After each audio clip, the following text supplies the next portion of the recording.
अ valediction forbidding mourning bye John Donne. ये pome John Donne ने around 1611 to 1612 के आसपास लिखी थी। वैलिडिक्शन का मतलब होता है फेयरवेल या गुड बाय स्पीच, और फॉरबिडिंग मॉर्निंग का मतलब हुआ शोक मत मनाओ या दुखी मत हो।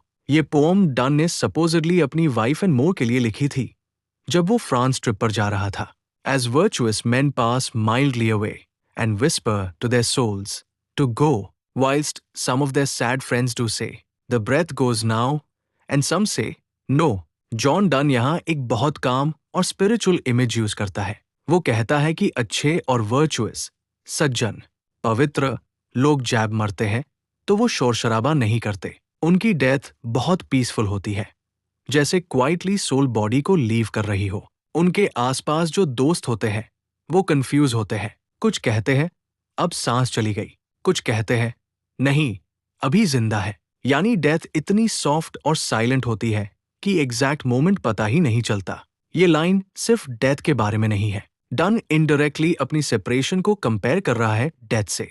ऑर्डिनरी लवर सेपरेशन में ड्रामा करते हैं, but true spiritual lovers calmly separate होते हैं। So let us melt and make no noise, no tear floods, nor sight tempests move, twere profanation of our joys, to tell the lady our love. Speaker अपनी beloved से कह रहा है कि चलो हम क्वाइटली सेपरेट हो जाए, ना एक्सेसिवली रोए, ना ड्रामेटिक साइस लेन। हमारे लव को पब्लिक डिस्प्ले बनाना हमारे सेक्रेड लव की इंसल्ट होगी। यानी डन के अकॉर्डिंग ट्रू लव लाउड नहीं होता, डीप, काम, स्पिरिचुअल और कंट्रोल्ड होता है। यहाँ मेल्ट का मतलब फिजिकल डिस्ट्रक्शन नहीं है। It suggests gentle separation, smooth transition, emotional unity despite distance. है फिजिकल बॉडी सेपरेट हो सकता है but souls remain United.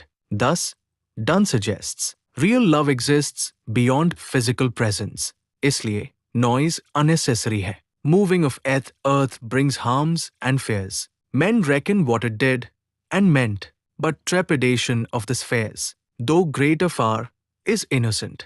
Stanza में done earth, पृथ्वी और heavenly bodies, spheres का comparison कर रहा है। जैब earthquake, earth का movement होता है। लोगों में डर, destruction और confusion होता है। इंसान उसका रीजन ढूंढता है, ये क्यों हुआ, इसका क्या मतलब है। लेकिन जैब celestial spheres, planets, स्टार्स का मूवमेंट होता है, वो उससे भी ज्यादा पावरफुल और वास्ट होता है, पर वो हार्मलेस होता है।